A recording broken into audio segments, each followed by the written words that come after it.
दोस्तों आज के इस वीडियो में हम बात करने जा रहे हैं बीए पार्ट थर्ड के कानपुर यूनिवर्सिटी का इंग्लिश लिटरेचर का पेपर है। दोस्तों मेरे पास में आज ये हिस्ट्री ऑफ इंग्लिश लिटरेचर, और ये एक दोस्तों पुराना मॉडल पेपर है और अभी टाइम को देखते हुए सारी चीज़ों में चेंजमेंट हो चुका है। आप सभी भी जानते होंगे कि जो भी हमारे तीनों पेपर्स होते थे उन सभी को एक तरीके से मर्ज करके एक ही पेपर इस बार तैयार किया गया है। लेकिन दोस्तों कुछ भी हो, किसी भी तरीके का पैटर्न फॉलो हो, कुछ भी हो सकता है, ठीक है। लेकिन कुछ भी होने से पहले दोस्तों आपको एक चीज़ आपको कॉमन रखनी है, वो ये है कि किसी भी तरीके का पैटर्न आए, कुछ भी आए, लेकिन आपका जो भी सिलेबस है वो सेम रहना चाहिए। आपका जो बेसिक नॉलेज है, जो आपने चीज़ों को पढ़ा है, उन सभी चीज़ों से रिलेटेड ही आएगा, ठीक है। अगर आपने सही चीज़ों को सही तरीके से पढ़ा है तो आप 100% चाहे ऑब्जेक्टिव हो पेपर या फिर सब्जेक्टिव हो, आप किसी भी तरीके का हो करके लेके जाएंगे।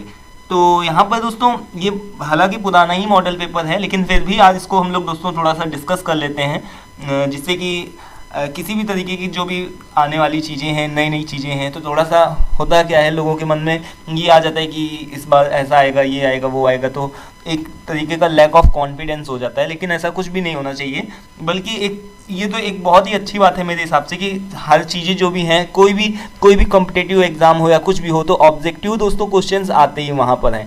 तो हमको भी यहाँ पर दोस्तों मतलब ऑब्जेक्टिव तरीके से ही चीज़ों को पढ़ना चाहिए, जिससे हम जिससे ज़्यादा नॉलेज को गेन कर सकें। तो यहाँ पर दोस्तों फिलहाल ये पुराना पेपर है, लेकिन इसको पढ़ करके हम लोग जो आगे आने वाली चीज़ें हैं उनको सही तरीके से सॉल्व कर सकते हैं। जैसे कि यहाँ पर आप देख पा रहे हैं, ये बीए पार्ट थर्ड का पेपर है दोस्तों, इंग्लिश लिटरेचर का, हिस्ट्री ऑफ इंग्लिश लिटरेचर यहाँ पर दिखा हुआ है। जो समय सीमा है दोस्तों इसकी दी गई है 2 आवर्स की। जो भी ऑब्जेक्टिव टाइप ऑफ क्वेश्चन होते थे दोस्तों वो 2 आवर्स के लिए ही बनाए जाते थे, मतलब 2 घंटे के अंदर ही आपको सारा चीज़ें सॉल्व करनी रहती थी, ठीक है। तो ये है, और जो कितने मार्क्स का होता था ये, तो 50 मार्क्स का होता था, और ये भी चीज़ आपको पता होगी।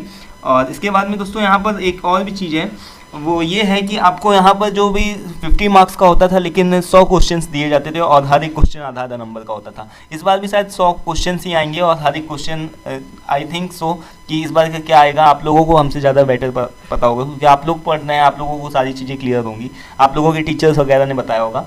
तो क्या आएगा इस बार हमको खुद भी नहीं पता। तो यहाँ पर देखिए, जो यहाँ पर सारी चीज़ें जो भी कुछ लिखे हुए हैं, क्वेश्चंस लिखे हुए हैं, उसको हम लोग एक तरीके से अलग अपने कंप्यूटर स्क्रीन पे पढ़ते हैं और कुछ एक इम्पॉर्टेंट क्वेश्चंस को जान लेते हैं। चीज़ें बहुत हैं पढ़ने के लिए, लेकिन बस वही है कि जितनी चीज़ें हो सकती हैं, कवर हो सकती है, उतनी चीज़ों को हम लोग कवर करेंगे। तो यहाँ पर देखिए model paper history of English literature लिखा हुआ है, और फर्स्ट क्वेश्चन इसका यहाँ पर ये रहा, जो आपका फर्स्ट पेपर मॉडल पेपर में पहले ही से था, तो वो यहाँ पर लिखा ही हुआ है। तो यहाँ पर ये जो फर्स्ट क्वेश्चन है दोस्तों, आप देख पा रहे हैं कि I was ever a fighter so one fight more the best and the last. ये कौन सी पोएम से लिया गया है? ये दोस्तों रॉबर्ट ब्राउनिंग की एक पोएम थी दोस्तों, टॉसफेस करके, ठीक है। तो ये आपको ध्यान में रखना है और याद रखना है। आज दोस्तों हम लोगों के पास में इतना टाइम नहीं है और रात का टाइम है, तो हम भी बस जस्ट एक आप लोगों का एग्ज़ाम पता चला कि कल है, तो उसी हिसाब से दोस्तों हम लोग ज़्यादा एक्सप्लेन नहीं करेंगे और डायरेक्ट जो भी चीज़ें हैं उनको, जो भी आंसर्स हैं उनको डायरेक्ट पढ़ेंगे, ठीक है। तो जो सेकंड क्वेश्चन है दोस्तों, मॉक इपिक क्या होता है? इज एन, यहाँ पर जो इसका करेक्ट आंसर होगा वो होगी, यहाँ पर ये चीज़ लिखी हुई है, तो आप देख सकते हैं, parody of the real EPIC. दोस्तों जो मॉक इपिक क्या होती है दोस्तों, इपिक के ऊपर हम लोगों ने पहले भी डिस्कस कर लिया था, एक बार एक वीडियो में किया था, तो बहुत पुराना वीडियो है तो मुझे खुद भी सही से याद नहीं है। तो जो मॉक इपिक जो है दोस्तों, वो उसको बोलते हैं दोस्तों, ये एक तरीके की बोलते हैं उसको, सटायर होता है, या फिर उसको हम लोग जो हंसाने वाली कविता, सॉरी मतलब जो सटायर टाइप्स के, व्यंग करना या फिर कुछ हास्य पद, कुछ इस तरीके से बोलते हैं, ठीक है। तो वही चीज़ है यहाँ पर लिखा हुआ है, parody of the real EPIC, इसका करेक्ट आंसर होगा। उसके बाद में यहाँ पर जो थर्ड क्वेश्चन है वो है कि who was the leader of the metaphysical schools of poet. तो इसको हम लोगों ने पहले भी पढ़ लिया है कि John Donne leader of the metaphysical poets, मतलब वही है जॉन डन, तो इनके बारे में भी हम लोगों ने पढ़ा था। फिर फोर्थ नंबर दोस्तों आता क्या है क्वेश्चन में कि what are the last 6 lines of the Petrarchan sonnets called. जो देखिए दोस्तों, पेट्रार्कन सोनेट्स, जो भी सोनेट्स का मतलब क्या होता है दोस्तों, मैं आपको बता देता हूँ एक बार फिर से, कि जो सोनेट्स होती है दोस्तों 14 लाइन्स की पोएम होती है, जिसमें 14 लाइन्स में दोस्तों ऊपर के 8 लाइन्स जो भी होते हैं वो ऑक्टेव कहलाते हैं, और जो नीचे के 6 लाइन्स होते हैं वो दोस्तों यहाँ पर लिखा हुआ है सस्टेट, ठीक है। तो ये बोले जाते हैं। उसके बाद में 5th नंबर क्वेश्चन है कि कैक्सटन की प्रिंटिंग प्रेस कब सेटअप हुई थी। अलग अलग तरीके से आपको अलग अलग आंसर्स जगहों जगहों पर मिलेंगे। तो कैक्सटन की प्रिंटिंग प्रेस जो थी दोस्तों वो कॉमनली 1476 में इंट्रोड्यूस हुई थी इंग्लैंड में मोस्टली, ठीक है। तो ये आपके क्वेश्चन के जो भी ऑप्शंस होते हैं उन पर डिपेंड करता है, लेकिन 1476 इसका वैसे एक बोले तो कॉमन और करेक्ट आंसर है। और फिर आगे जो नेक्स्ट स्लाइड है दोस्तों, इसमें 6 नंबर क्वेश्चन क्या आता है कि which of the following work is considered to be the true prologue for the renaissance. तो यहाँ इसका है थॉमस मोर की दोस्तों यूटोपिया एक वर्क है, उसको हम लोगों ने पहले भी दोस्तों इसके बारे में इस क्वेश्चन को पढ़ा हुआ है। तो उसी को दोस्तों रेनेसां का ट्रू प्रोलॉग इसको बोलते हैं। उसके बाद में रेनेसां रीच्ड इंग्लैंड। रेनेसां की स्टार्टिंग कहाँ हुई थी दोस्तों, इटली में हुई थी, और वो फिर इटली से इंग्लैंड में बाद में पहुंचा था। और यहाँ पर 8 नंबर है दोस्तों, reformation started in England in the.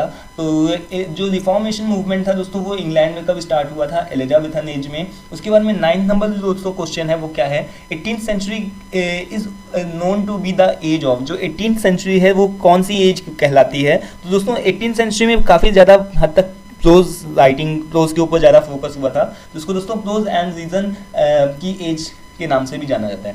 10th number question में दोस्तों आता है कि जो नियो क्लासिकल एज है, इसके एक वीडियो को हम लोग पहले भी पढ़ चुके हैं, और जो नियो क्लासिकल एज है दोस्तों इसको हम लोग आगे भी इसके क्वेश्चंस को पढ़ेंगे, लेकिन अभी टाइम को देखते हुए ज़्यादा एक्सप्लेन नहीं करते हैं। तो जो नियो क्लासिकल एज है वो किसको रिफर्स करती है, 18th सेंचुरी को। Okay, so the rape of lock is ये दोस्तों क्या है कि मॉक हीरोइक पोयम क्या होती है। अब ये क्या होती है दोस्तों, इसको हम लोग आगे कभी और एक वीडियो में डिस्कस करेंगे, डिटेल से समझेंगे। और ये पोप्स का एक तरीके का वर्क है जो कि नियो क्लासिकल एज का वर्क है, the rape of the lock. तो ये आपको सारे जितने भी क्वेश्चन हैं दोस्तों कई बार रिपीट हुए हैं, तो वही उन्हीं को हमने यहाँ पर रखा हुआ है, और ये मॉडल पेपर में भी आपके वहाँ पर हैं। तो 12th नंबर जो क्वेश्चन है दोस्तों वो क्या है कि Pope's regarded whom as the wisest the brightest and the mean. यहाँ पर लिखा हुआ है दोस्तों कि मीनेस्ट ऑफ मैन काइंड, यहाँ पर मैन काइंड लिखा हुआ है। तो इसके ये जो लाइन है दोस्तों इसके पीछे काफ़ी ज़्यादा एक बोले तो सीक्रेट है कि इसको कि पोप ने क्यों किसको ऐसा बोला कि वाइसेस्ट भी बोला, मतलब कि वाइस बुद्धिमान भी बोला, ब्राइटेस्ट भी बोला, लेकिन मीनेस्ट मतलब कि तुच्छ बोला किसके लिए, मैनकाइंड के बारे में। तो इसका दोस्तों करेक्ट आंसर क्या होगा, बैकन। इसके पीछे एक रीज़न है क्यों ऐसा बोला है, तो इसको हम लोग बाद में कभी और मौका मिला तो बताएंगे।